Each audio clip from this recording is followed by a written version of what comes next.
It didn't move. I have to tell Sharida to change the plan a little bit. Yeah, she said that yeah, because at first she What the money? Oh,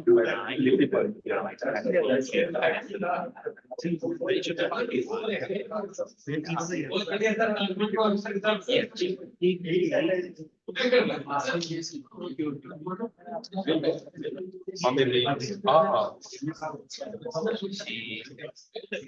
planned to take land like artists and art center.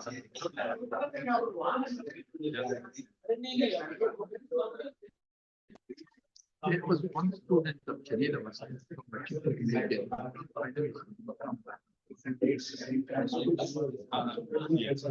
then there was another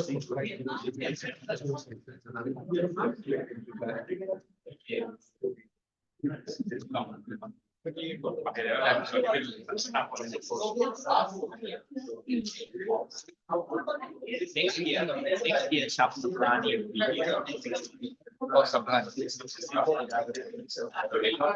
ช่วงเซสชั่นต่อไปจะเริ่มขึ้นแล้วนะครับและขออนุญาตแจ้งนะครับทางทีมผู้จัดงานแจ้งว่าด้านล่างนะครับยังมีนิทรรศการให้เราเข้าไปเลือกซื้อเลือกชมสินค้านะครับที่ชั้นหนึ่งสามารถเข้าไปเยี่ยมชมนิทรรศการได้นะครับแล้วก็ส่วนมื้อเที่ยงนะครับสามารถรับคูปองได้แล้วนะครับที่เคาน์เตอร์ลงทะเบียนนะครับส่วนห้องอาหารนะครับจะอยู่ที่ชั้น3เดินออกจากห้องนี้ไปนะครับไปตรงสุดทางเดินสุดเลยนะครับไปด้านนอกแล้วก็เลี้ยวซ้ายขึ้นลิฟต์ไปขึ้นบันไดเลื่อนไปชั้น3นะครับให้เดินตามคำว่าทุกอย่างนะครับแล้วก็จะมีพื้นที่รับประทานอาหารพื้นที่ตรงนั้นนะครับ May I share your some information about the event that we on the first floor we have the exhibition that are not only selling products but also the other innovative stuff of agricultural products maximization and also for the lunch time you can get the coupon at the registration desk from now, and for the place of the lunch will be on the third floor called food yard. From this room, you go straight and turn left, far left, very far left, and go upstairs using the escalator, and then follow the sign called food yard. That's the place we will have lunch there together. Thank you. It's okay. ฟูอะไรนั่น Oh, you check. ฟูอะไรนั่นกันอะไรครับ Food. ฟูดยา Oh, you.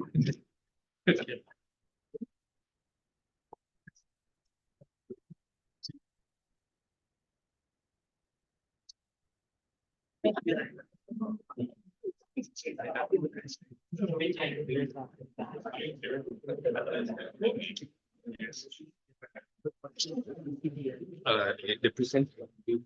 I think it's good. So if not.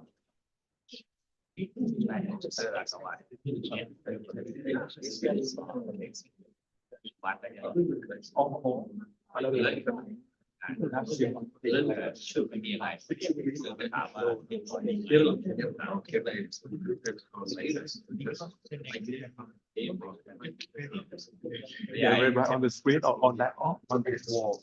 Yeah.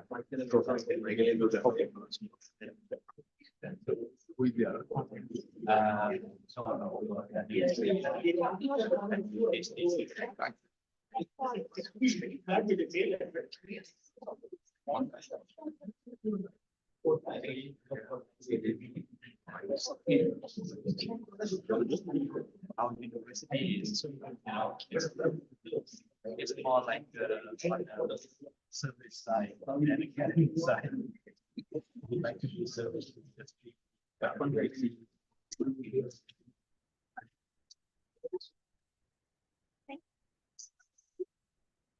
Oh, another cap, another use.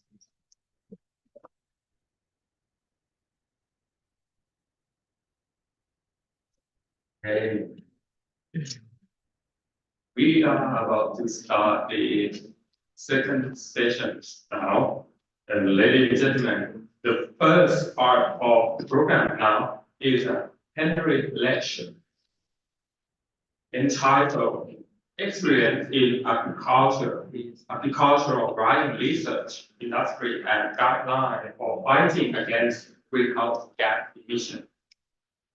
It is my great pleasure to call on Professor Dr. Somchak Soponralit from King Mongkut University of Technology, Chonburi, to give a speech. Please welcome.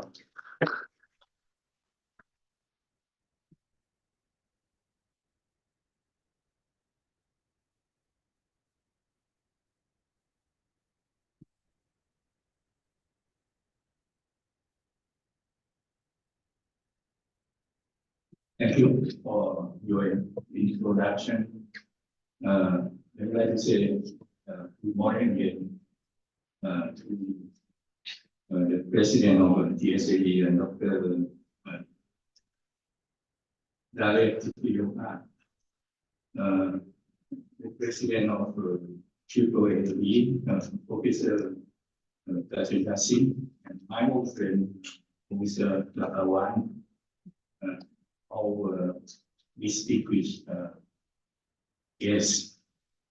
I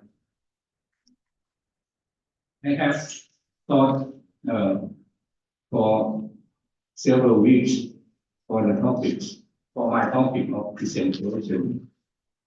I think that I have been devoting to drying research and also renewable energy as well as energy policy for more than 40 years. So I think that I can give this topic of lecture, and I hope that it will be more or less useful for all of you to thinking for the future, for the near future.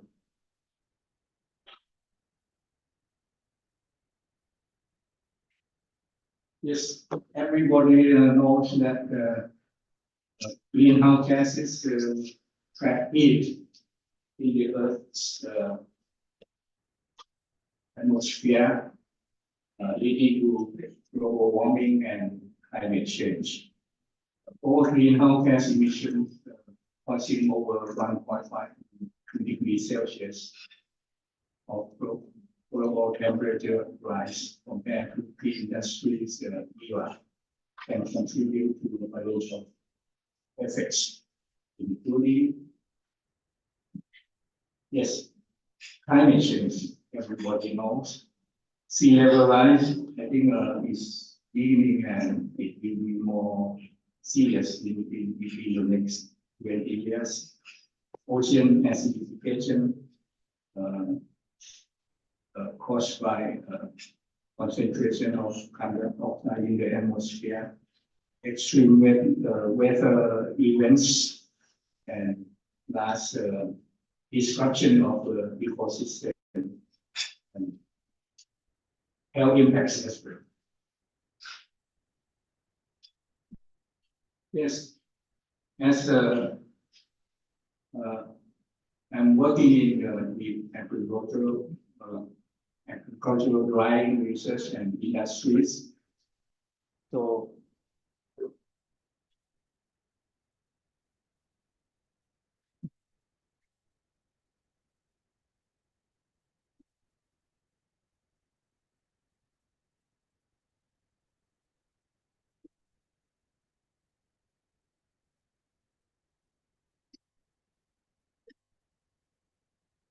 I would like to say that its effects, especially on the agricultural sector, in Thailand, with hot and humid climate, it will affect at least 5 or 6 important economic crops, including paddy rice, corn,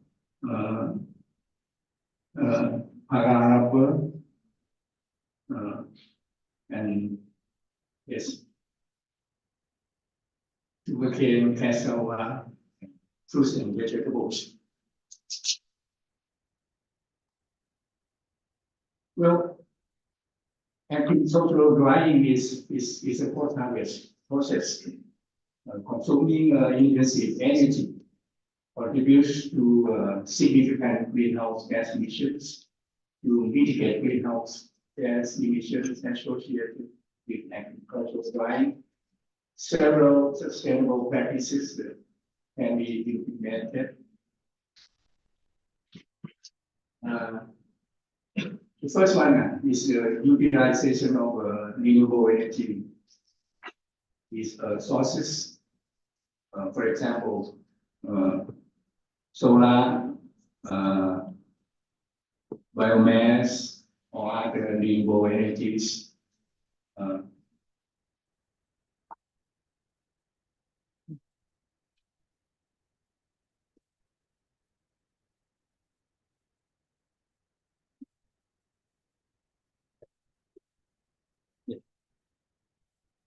The second one is energy efficient drying technologies. This may include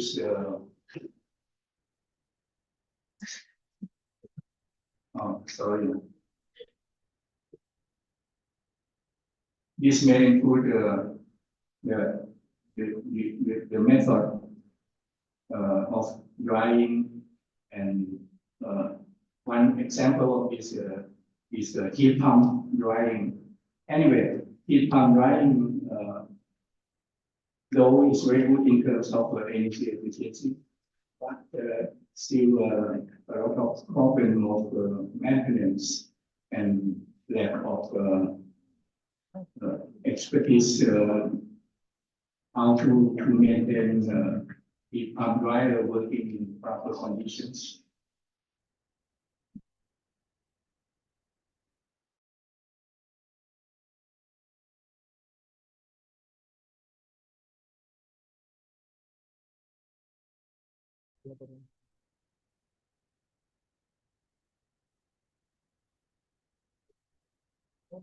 Stop worrying about food.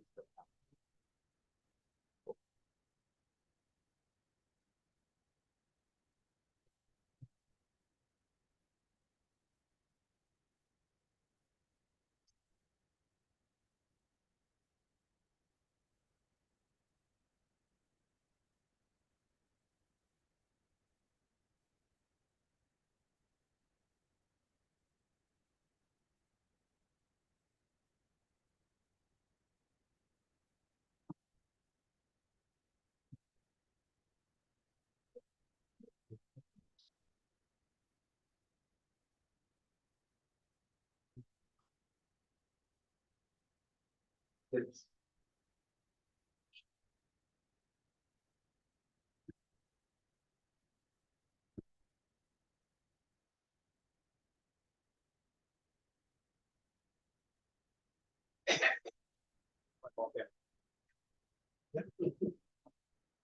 Forward.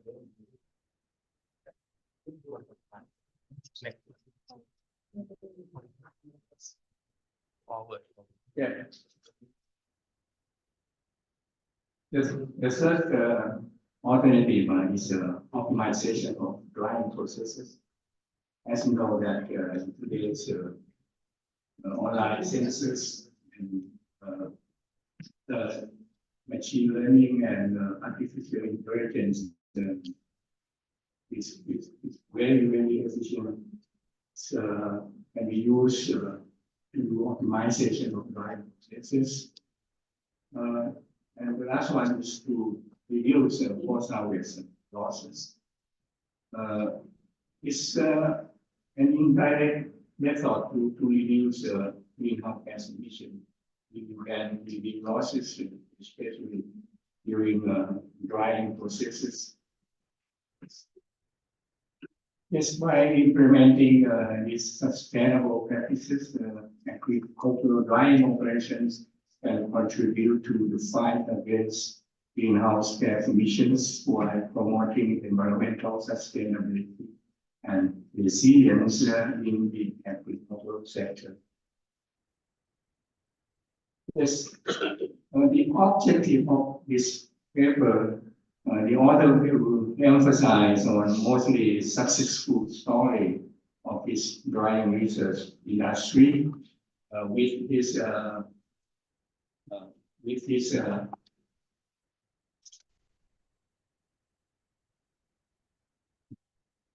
that's it.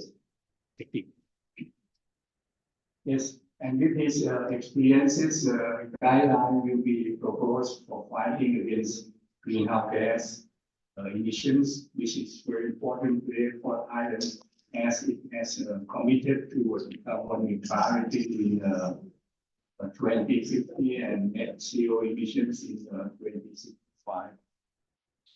Yes, my experience.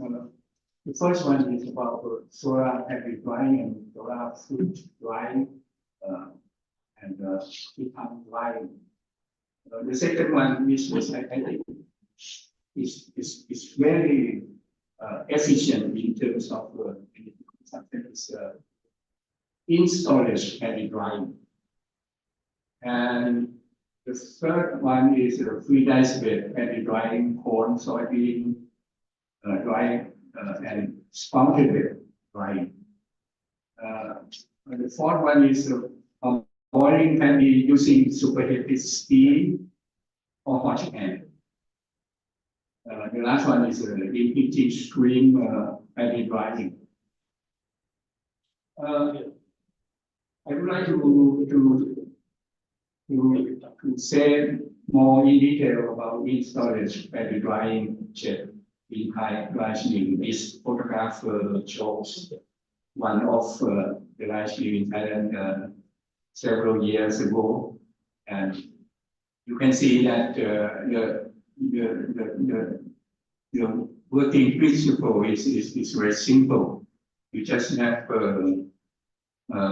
air ducts on the floor or under the floor, like is photographed, and then you have bulk, you have paddy bulk on top of the floor, and just ventilate ambient air.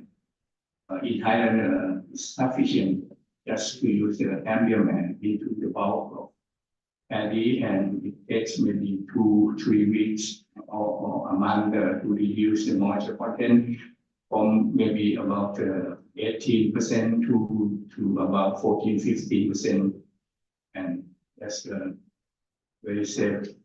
You know that the energy consumption for this technique is just maybe 1 or 2 megajoule per kilogram of water evaporated, which is very low as compared to high temperature. And it rises usually higher than 4 megajoule per kilogram of water evaporated. But you may argue that if you use in storage drying, you have to use electricity or drying fan, and yes, energy, electricity is maybe costly. But today you know that electricity generated by solar cell is very cheap. In Thailand now it's lower than 2 baht per kilowatt hour. And if you calculate simply a simple calculation, it can compare to the cost of fossil fuel. And the benefit from this is not only drying, but it can be used as the second stage drying after high temperature drying.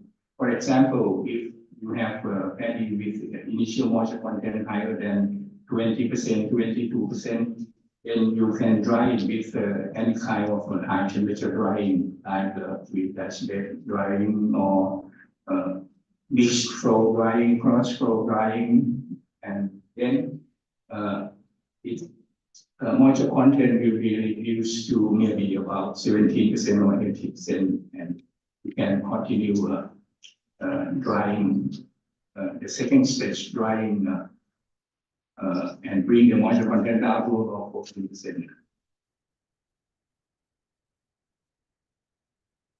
Yes, this is another example in Australia, which is very popular. It's one of the methods for paddy drying in Australia, in the region of New South Wales.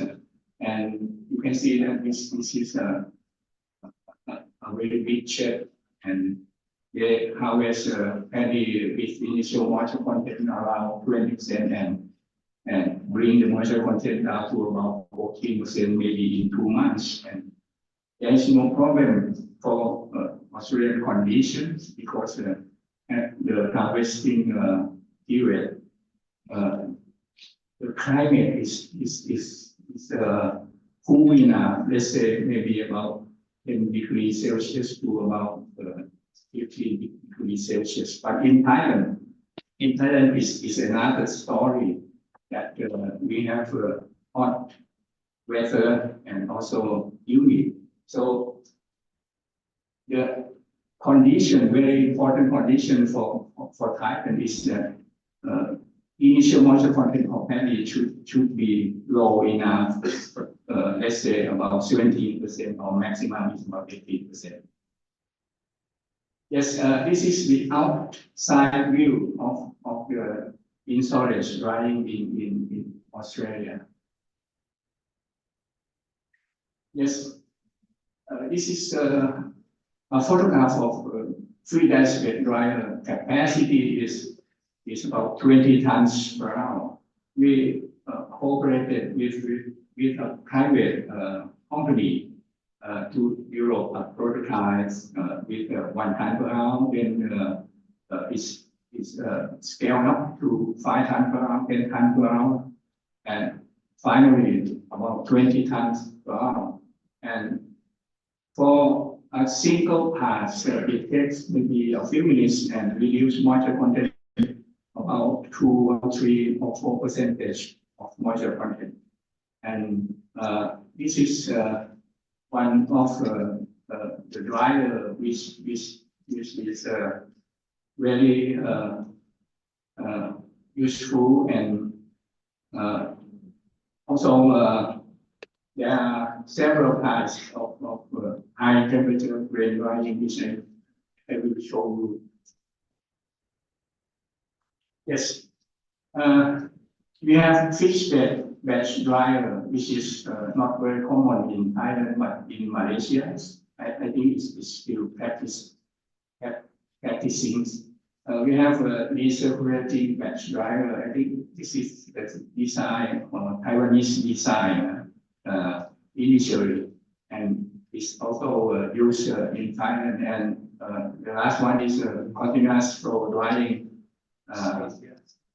The popular one is mixed flow, or we may call it LSU dryer, and some of the dryer cross flow dryer.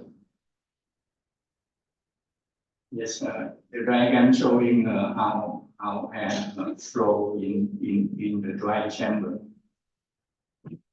Yes, to reduce over greenhouse gas emission, CBAM. I think most of you know about CBAM, Carbon Border Adjustment Mechanism, as a policy tool was designed to address carbon leakage and level the playing field for domestic industries in regions with strong climate policy by imposing a carbon price on imported goods or services based on their carbon footprint. However, CBAM has the potential to significantly influence international trade patterns and encourage global action on climate change. Its effectiveness and impact on the international market will depend on its design, implementation, and interactions with other climate and trade policies. Yes, for example, one of the CBAM is introduced by EU and is expected to initially target carbon-intensive goods and services. This may include energy-intensive industries, for example, steel and their products, aluminum, cement, fertilizer, and also the electricity service.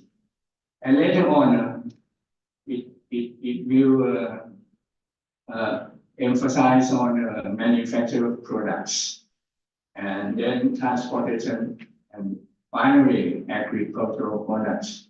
Of course, it may not very urgent now, but it's better to look for the future that one day that agricultural products will be considered by CBAM.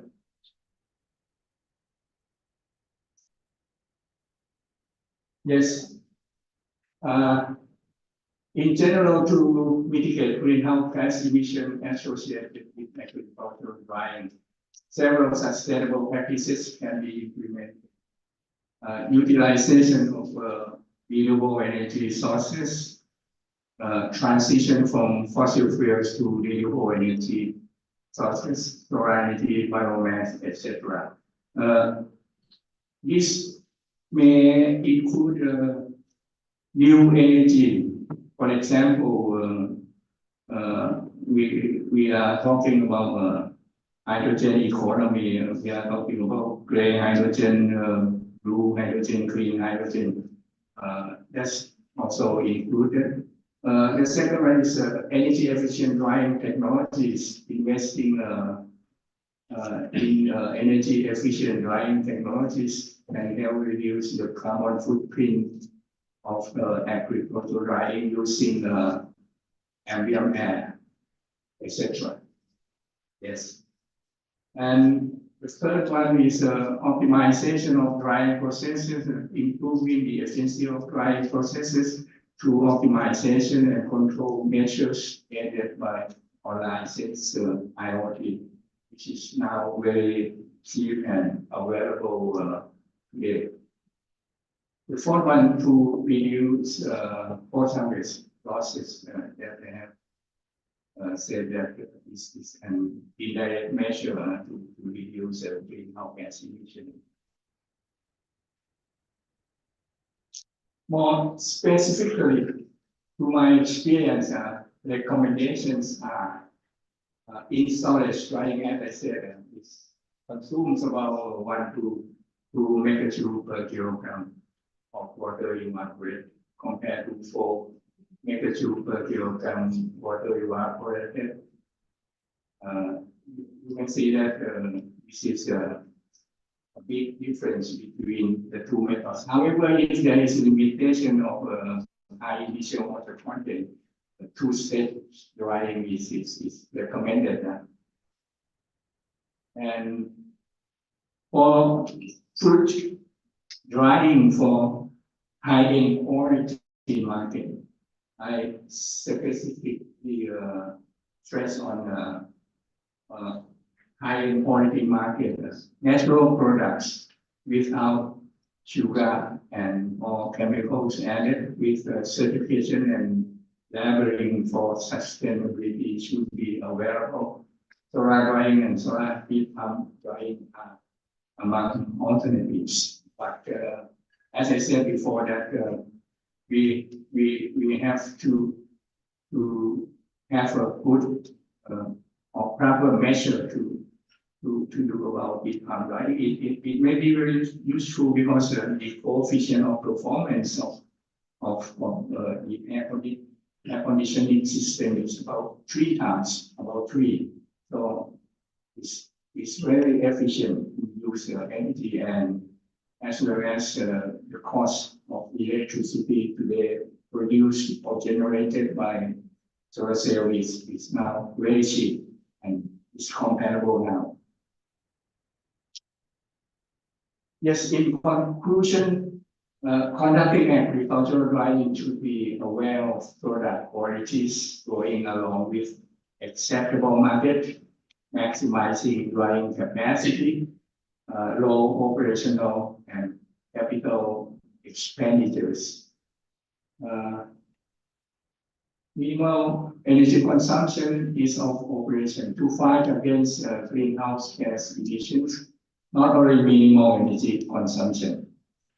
Before several years ago, yes, but today we have to think about climate change or greenhouse gas reduction. To fight against greenhouse gas emission, not only minimal energy consumption, but efficient techniques, process online optimization, sources of energy like renewable energy to replace fossil fuel, reducing product losses to be implemented for some products like dry food designed for high-end quality markets, preferably natural products, certification for sustainable food production and processing practices, such as organic or fair trade certification should be helpful. Well, that's all of my presentation. I would like to thank you all for listening. Thank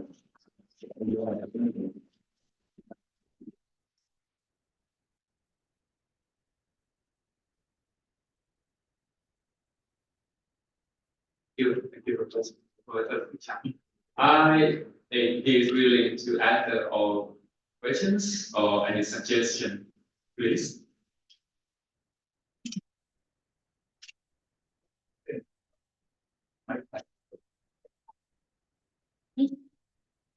Yeah.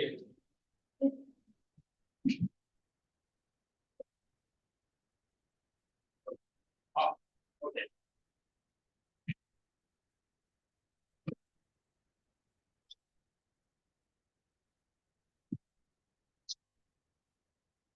That was a very nice lecture. I have one question on the time taken for drying. You said 2 to 3 weeks time in storage drying. That time, in your experience, have you ever experienced fungal contamination at the surface? Because the drying front may not reach the entire mass. Perhaps, was there any fungal contamination during drying, in storage drying of padding? Yeah, you are saying about the drying time of about 2 or 3 weeks. Yes. If the initial moisture content is below 18%, it's quite safe to dry paddy in a few weeks, very safe. But up to 20% or 22%, if you do nothing with your moist or wet paddy, it will be spoiled maybe in a few days. This is very important because the climate, because the temperatures in Thailand is quite high compared to some European country or in Australia. During the harvesting time, the temperature of those countries are around 10 to 15 degrees Celsius, but in Thailand normally it's about 30 degrees Celsius. So the big difference of temperature causes a deterioration of the wet paddy. So it's very important. I recommended that initial moisture content or in storage drying of area should be below than 18%. If it is higher, it should bring down to 17 or 18%. And this is very useful for the long-term storage as well. I had an experience with a rice mill in Thailand. They store candy for at least 6 months to 9 months, and then they claim that their paddy quality of paddy was getting worse after three months or 4 months of storage. What they did, they used heavy equipment to turn on the paddy from one place to another, and then you know that this will reduce grain temperature, so it reduces losses. But why we have to use a big equipment to turn on to turn the grains? Better to use air, ambient air to ventilate, and it's not necessary to ventilate continuously, maybe a few hours a day, and that's enough to maintain the quality of the paddy. That's the second benefit from using in storage drying. Yeah, thank you. We have another questions. Professor, rice industry is very important in terms of its size and the value, economic value that it generates for Thailand. So, from your experience, large experience, wide experience that you have, would you recommend in terms of system sizing, should the dryers be decentralized so that they are near the small scale farmer, or should they be large size that you projected in the rice mills? Because what you mentioned was, when you freshly harvest, it's about 23-24%. And by the time you bring it to rice mill, it may sort of, take 1 days, 2 days, 3 days, and then till the time it comes for it back, centralized. So there is what I'm trying to ask you a question is there an optimizational or system size design that you have had, whether to centralize versus decentralize in terms of capital expenditure, in terms of cost of ton of paddy drying? Well, from my experience, especially in Thailand, I think there were several programs to help farmer communities introducing several kinds or several methods of paddy drying, but it never worked, especially in high condition. It never worked. You know that when Thai farmer harvest their paddy, from harvesting, it goes quickly to rice mills, or maybe there are some cooperatives, but mostly rice mill. And or in rice mills, you know that of course they use a high capacity of paddy dryers. But in other countries, I have no experience whether decentralized paddy drying center will be useful or will work or not. But in Thailand, no, never.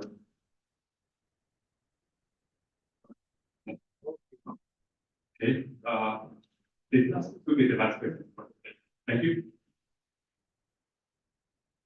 This is regarding the CBA, the carbon border adjustment mechanism. How, by your experience, what is the hope that you would see that this will be really implemented and that that should be done for climate? Because mostly economy and then profit drives rather than this consideration. What we think, okay, ideally to be done, how to design, what's the third one? You are saying about CBAM, right? Yes. And the effect of CBAM but the implementation policy. We don't, the regulations should be really, need production right now, or need to purchase for the company from the school, or to lower carbon footprint, another to higher carbon footprint. And then the profit is this driving, okay, not this, it's, yeah. I'm saying that it should, whether it is happening, and according to you, what it is, maybe nationally or Thailand or India, on the meters, as we are extending the goal to fit that, so that the traditional things.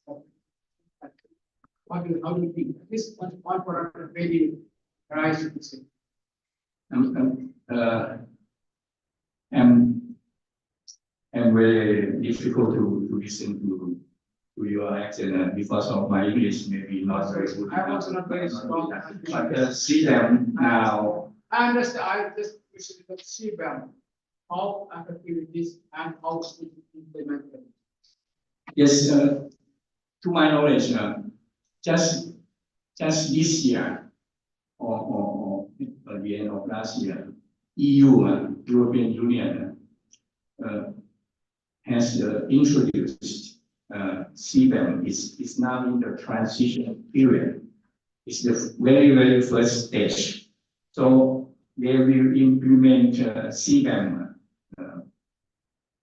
for 5 important products and services. And as I said, cement industry, steel and their products, and fertilizers and aluminum, and last is electricity. They will introduce, and if you have these products or services with high greenhouse gas emission, they will impose a tax on this product or services. That's very important because, for example, in Thailand, corporates or big companies in Thailand dealing very close to these products and services. They are thinking about how to go to carbon neutrality, and in Thailand, operating Thailand, most of them or a lot of them say that 2040 they will go to carbon neutrality, and then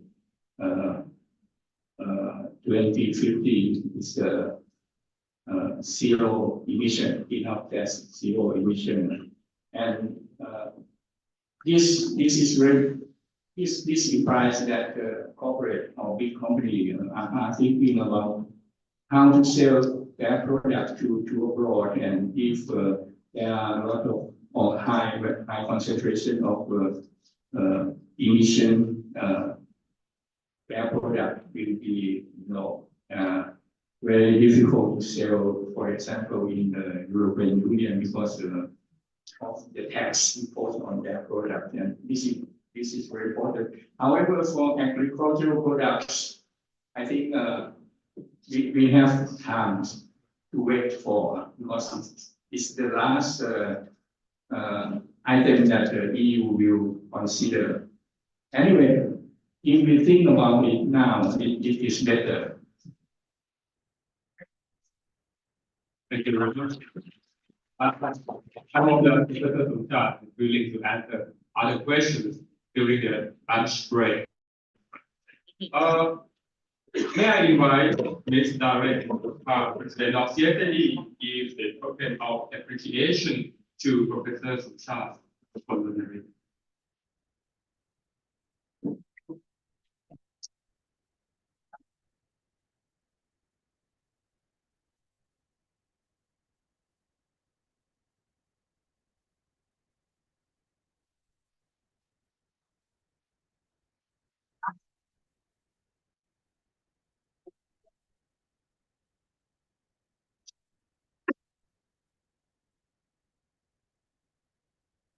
Thank you very much.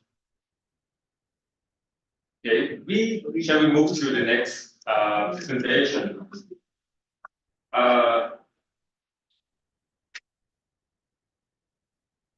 Let's move to the next presentation, which is presented by Professor TRK7 from Group President Uttarpet. He will come with under the topics of the machineries of sustainable agricultural role of industry, academia, and policy. Please welcome.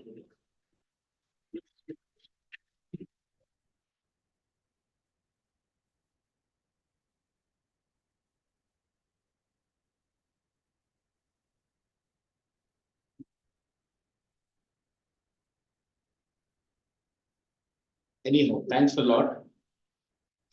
Sometimes I wonder what I do because now you also made me a full-fledged professor. But I'm sure that I do someday. Thank you. See, I know it's going to be a little controversial topic. The controversial topic in the sense that we are talking about the role of industry, academia, and policy in sustainable agriculture, machinery for sustainable agriculture. I also happen to have a very similar session which happened in the IIT Madras, where we talked about industry, academia, collaboration. And some of the big names here, we had people from the MD from Metal, we had the MD from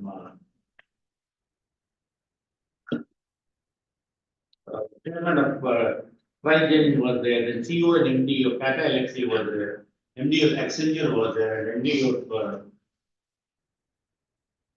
Cognizant was there. The problem was, I think when we discussed this, when I started preparing this, I also remembered it and said it's not going to be very easy. And I'm going to only go by some of the Indian examples and what happens in India, which I know more about, rather than talking about everything else. I have very few slides. So I think how much time I have. You continue to tell you. You know, that is why I want to avoid. So before you tell, I'll have to stop. 20 minutes. 30 minutes. Okay. More than enough. Which is the button I have to press? Yeah. You will change it? Thank you. Okay. I'm going to show you 2 slides just to give you a feeling. The whole agricultural engineering is changing. And the biggest problem for us, I could only 2 slides just to tell you, because I think I did show this. Thank you. Because I did show this during the GLC presentation, which was a full-fledged presentation of where the agricultural engineering is going. I've taken 2 slides out of it to say the agriculture is completely changing. Agriculture is becoming more complicated than even a good car. When you talk about 300 sensors in a car, I think agriculture is also driving close to that. So the question is, forget about this side. We talked about savings of power, all that thing is fine. But I think more important is any agricultural machine of tomorrow is going to deal with sensors. We are going to see robotics. We are going to see drones, nozzle designs for drones. We are going to see all this photometric spectrometry infrared.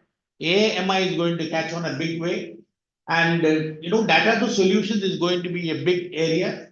And you are talking about swarm technology. I don't want to get into all the details of this. And just change the slide for me, please. Thank you. And even when it is preservation and value add, I'm not talking about machines now. Even on the preservation and value add, you are even talking about all these areas. We are also going to get into too much into AI, MI, and analysis. So many a time when you talk about agriculture, and most of us are living in the past world of agricultural machines. I want to understand, are we looking at the new world of agricultural machines and are we prepared for it? And to be very honest with you, my experience, not only in India, even when I went and talked to the world around, because I also worked a little bit outside, is that my honest feeling is, next slide.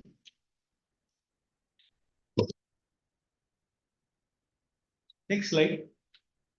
Okay, before I come to this, I tell you, when you talk about industry, academia, and policy collaborations, what are the pluses and minuses happening? When we talk about industry, definitely industry can drive innovation and development. Industry definitely has got a better market insight. Industry has got technology advancements. Industry can share. And obviously, there is scale and distribution strength in industry. So what happens is you are given a large area to play. Let me go to the academia. When you look at the industry negatives, and this is a very honest opinion from somebody working in the industry also. First is, very unfortunately, many industries, we are looking at extremely short term. Don't forget that a CEO has got 3 or 5 year tenure. So anything he has to do has to prove within the tenure, so that a majority of the industry decisions are short term. And somewhere I think you people have to accept it, and the industry has to accept it, and we don't accept it. We think that we are not. Second is, especially come to the smallholder farms and technology for smallholder farms, my own knowledge is industry is for very limited focus. That is also another area we have noticed it, and it may be also be applicable in many of the Asian nations. Third is, whenever you talk about, unless there are volumes and resources, industry doesn't really come to this. In other words, if I want to make 50,000 to 1 lakh, I'm there. If you're talking about a few numbers, I want to find 500 numbers. Honestly, the industry, we all talk, sorry to say, we talk. We say that how great we are, but we don't do. End of the day.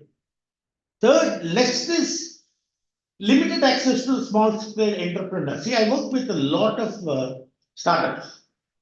The problem in the startup is, even industry comes in, there are 2 problems coming up there. One is the IP related issues and who owns them. And industry wants to run the startup. There's something I've been noticing. When the industry wants to run the startup, there is no more a startup, it's a part of the industry. So that the visionary of the startup is gone. So this is one more area when I talk about the industry, academia coming together. This is one more problem I'm really noticing.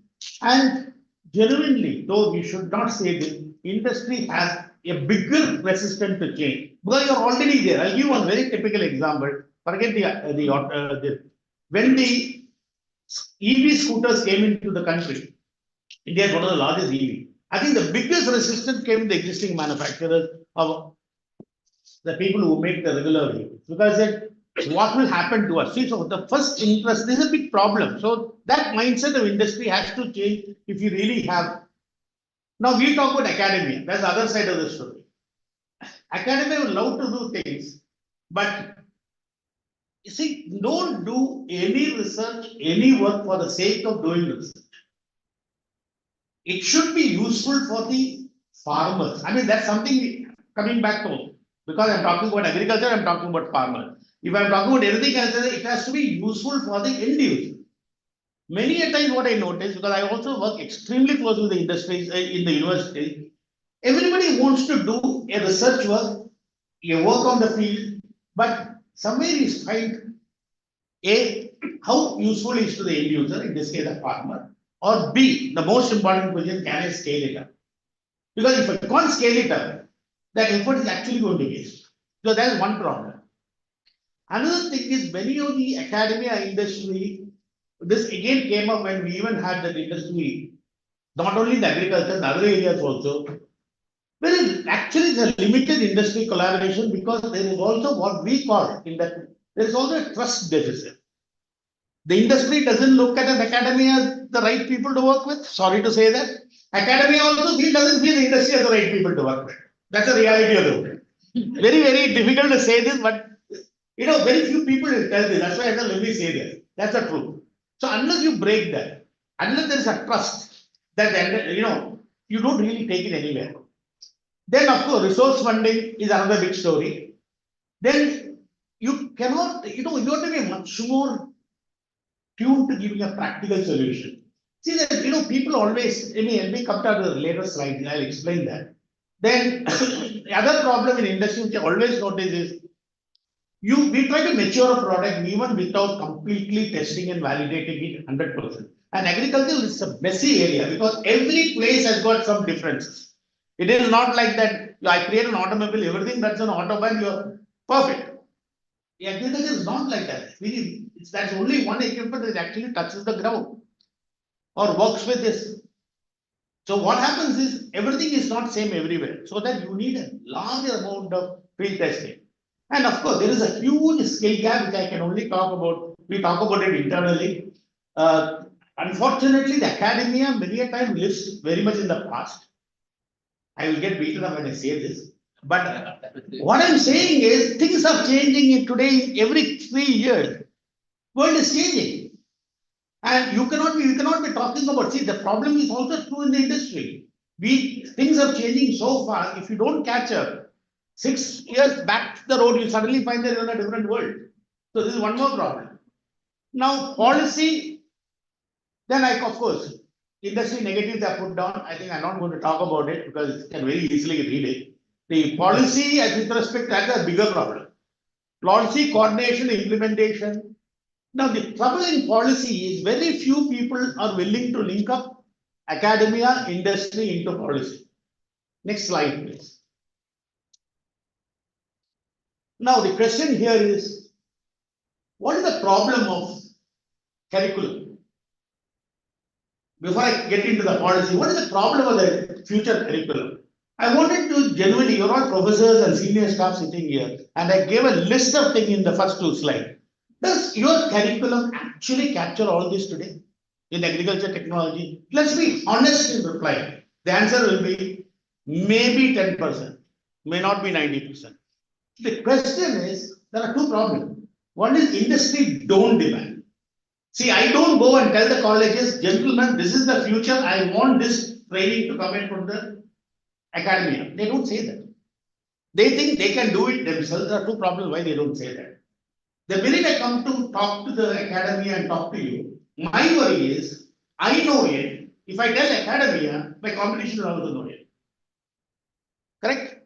So, what I want, I try to do myself. I cannot do it myself. Because what is a common factor, what we do has to be common for the industry. Out of that, some good thing will come, somebody will succeed, but the common thing is important. So that is one problem. Second problem is the people in the policy making, who are supposed to be making the curricula, the syllabi, they also don't say that things have to change. You know, we had a running fight, somehow you know it. We have a running fight with the people saying that, look, my syllabi is history.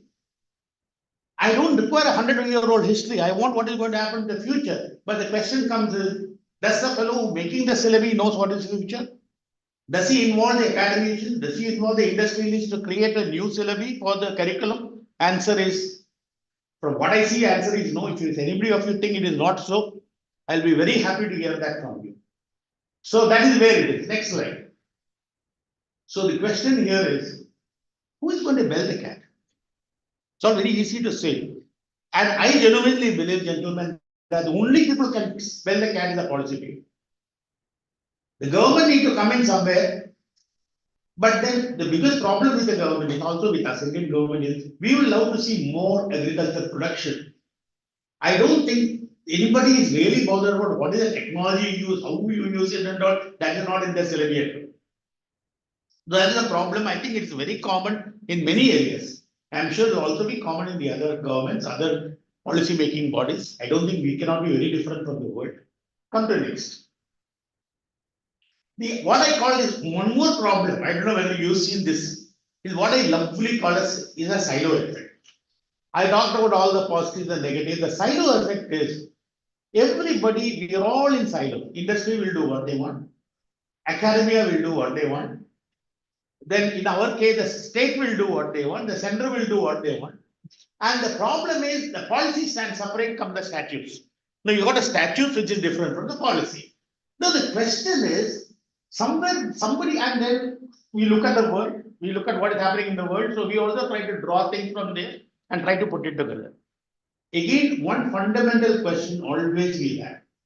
What we are doing, what we are bringing onto the table, is it good for, in this case, my farmer? If it is not good for my farmer, why am I doing it? You understand my question?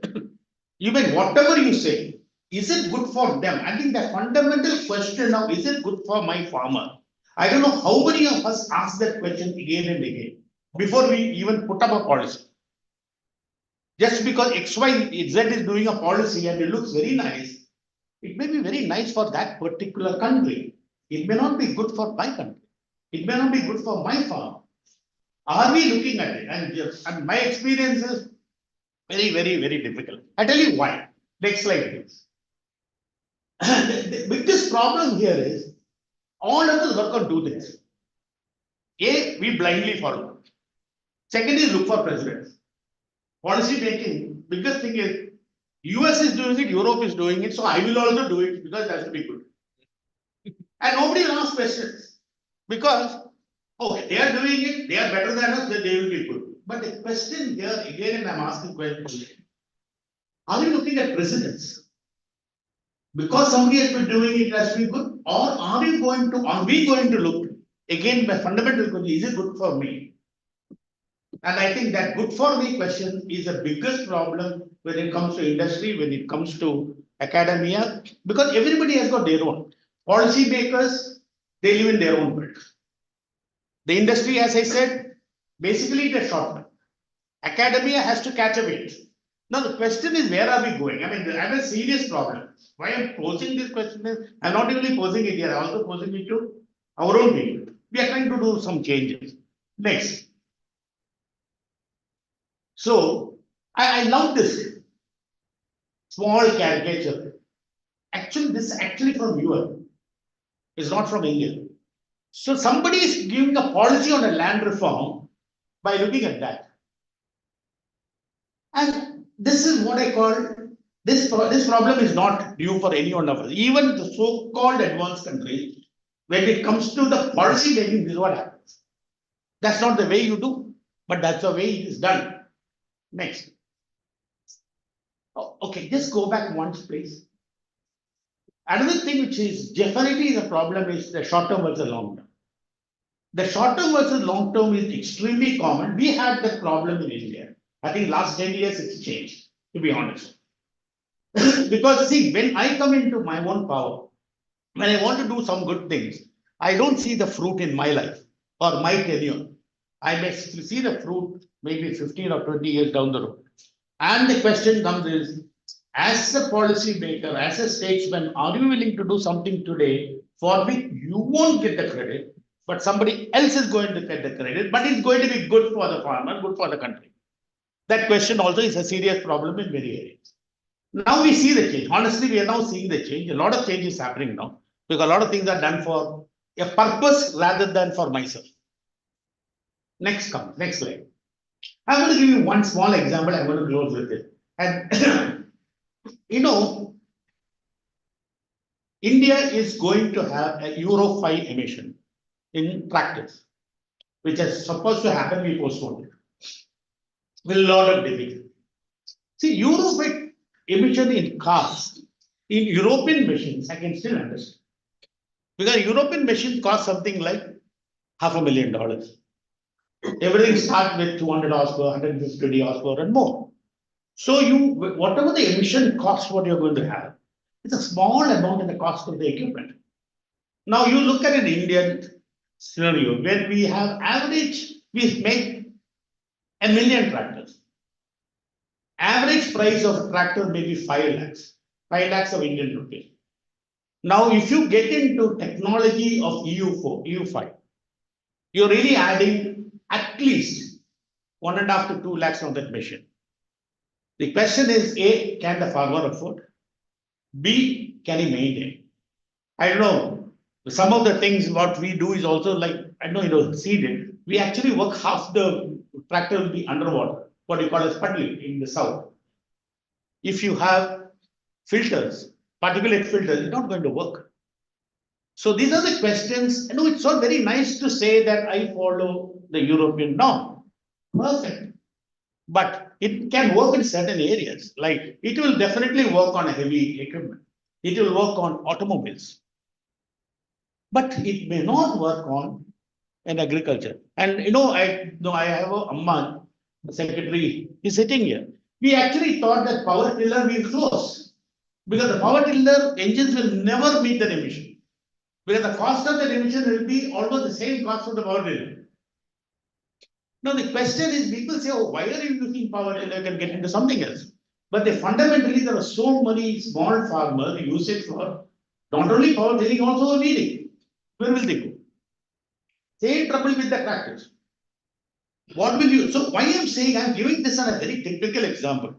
Now, thankfully, I think the government has agreed. And they said that, but what we've been telling only one thing. Is there a committee looking at all these things rather than blindly following what somebody else is doing? But what is good for the farmers before we take any decision? I think we finally succeeded. So government has agreed to, and you know, one of the problem is what policy of a Ministry of Agriculture need to be driving, it'll be driven by a third party. And every state, and I genuinely blame this, every state, India, interestingly, the agriculture is a state subject. So I've been asked every single secretary, every single minister, have you ever protested? No, sir, we never even thought about it. I mean, it's solid state. That's a problem. And then I asked academia, have you made noise? No, sir, I don't think they will listen to us. Now, that's why I said, who will bell the cat? Everybody is happily in their own world. End of the day, nobody is looking at the, I know what happens when you change it, when you introduce it and farmer starts making a hue and cry. Then, so this time they have agreed. And we got one scapegoat to become the chairman who is sitting here, Mr. Indramani. So we said we'll form a committee with all the experts, farmers, farmer experts, industry, and then we will decide what should be the emission of next term 5. Will it be exactly equal to U5 or can be slightly different from U5? But what will be applicable for the farmer? Why I'm giving this example is whenever we talk about all these collaborations, all these things, we are extremely happy working under silos because it's a factor of comfort. We are very comfortable within what we do. We are very happy to say that within the system, everybody says, oh, what a great man you are. But beyond the system, nobody even knows you. Nobody even appreciates what you've been doing. So I think that need to change if you want industry, academy, and policy has to work together. I know it is little difficult and hard, we think sometimes, but I think somebody need to tell the truth. Otherwise, all of us will be living in a very comfortable life. So last slide, please. I think at the end of the slide. Thank you. I'm going to stop. I think I'm well within that. Thank you very much. Thank you very much. I think I would want everyone here will be like angry, hungry. It's about the time. So it will be only about one questions. Yes. Somebody else. So what is this policy that as a food scientist, I would understand attaching potato to a feed. To my carbohydrates, I add protein. But what did you connote when you say attaching potato to a feed? Very simple. When I said connoted potato, you see, normally you add a pea to a potato. Even when you eat in your own parlor, you take carbohydrates and add a little bit proteins. You don't only eat proteins and add this much of carbohydrate. That doesn't work. The same problem here also. See, if I'm going to a farmer, especially in a small tractor, which I give an example, which costs 5 lakhs, I cannot have a system for meeting EU standard, which costs 2 lakhs. And it's not even maintainable. And I'm sure this is, and you'll see this kind of a thing happening many places. Sure. Okay, thank you. Don't forget next term, vote for him to be the minister of the. Thank you. Okay, may I invite Mr. Reddy Yopa, the president of TSAE, to give the token of appreciation.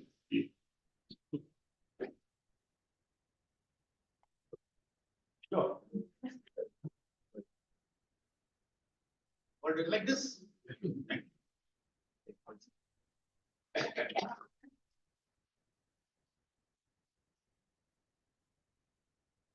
Okay, thank you very much. Thank you. Thank you for all the participants this morning. So we can come back at about 1 p.m. You can distribute to all the rooms on this floor on what you are interested in. And about 3:30 today, we will have a big event about the signing MOU between TSAE and NA NAAE from Nepal and also NAE and AAAE here in this room. So we have time for lunch now. Thank you very much. Enjoy your lunch and come back here around 1 p.m. Thank you. Thanks so much. Thanks.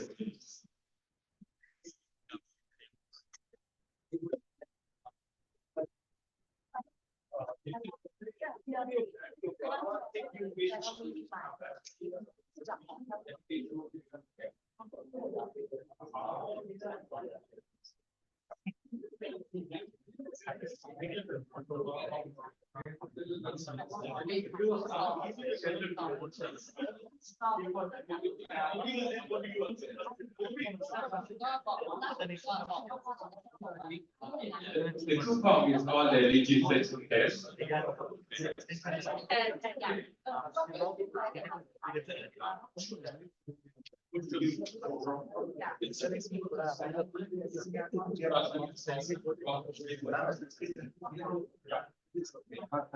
complex बना के रखा है।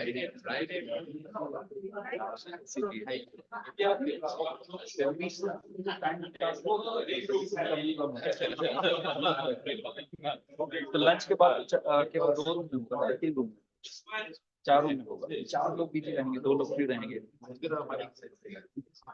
आज का boarding time है ना, तो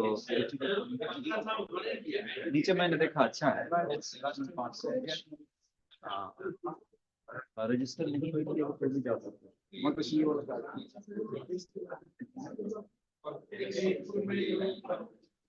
अपने पास केवल एंट्री बताइए।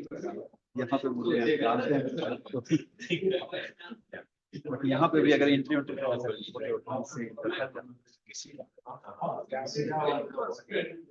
नीचे जाकर वो करा लिया। लंच का कुछ चलेंगे साथ में लंच